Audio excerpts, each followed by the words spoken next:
Hello everyone, welcome back to my channel. Kali পুজোর video এতদিন পরে দিচ্ছি কারণ আগের ভিডিওতেই বলেছি একদম এডিট করার টাইম পাইনি।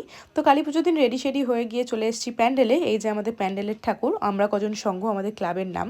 আর ওখানে এখানে আমরা সবাই বসে আছি সেজে গুজে, শাড়ি ঠাড়ি পরে, সবাই সবাই না অলমোস্ট সবাই উপোস করে আছে এখানে। তো আমরা ভীষণই এক্সস্টেড, যদিও দেখে আমাদের মনে হবে না। এখন আমরা এসেছি ভোগ নিতে, যেহেতু ঢাক বাজছে তাই আমি নাচছি আর সবাই মিলে এখন ভোগ নিয়ে যাব প্যান্ডেলে। তো আমাদের পুজোটা এবছর 25 বছর পূর্ণ হয়েছে। এটা পুজোর সেকেন্ড দিন, মানে মেন পুজোর দিন।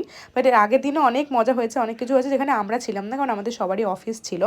তো এখানে ভোগ ঠোক দিয়ে আমরা চলে গেলাম জলবিতানে। পাড়ার একটা বোন গন্ডি কাটবে, তাই জন্য ওখানে গিয়ে মৌদের ক্লাবে মৌয়ের সঙ্গে দেখা হলো। আর পূজাও এসেছিলো আমাদের পাড়ায়, অনেকক্ষণই ছিল।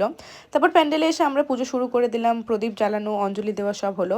তারপর আমরা অনেক হাঁফিয়ে গেছিলাম কারণ আমাদের ভীষণ খিদে পাচ্ছিল, কিন্তু যেহেতু ঢাক বাজছিল তাই আমরা সবাই খুব নাচানাচি করছিলাম। পুজো শেষ হতে হতে প্রায় সকাল হয়ে গিয়েছিল। তো আমরা এখন প্রসাদ নিয়ে সবাই বসে পড়েছি। দেখা হচ্ছে পরের ভিডিওতে। ওকে, বাই।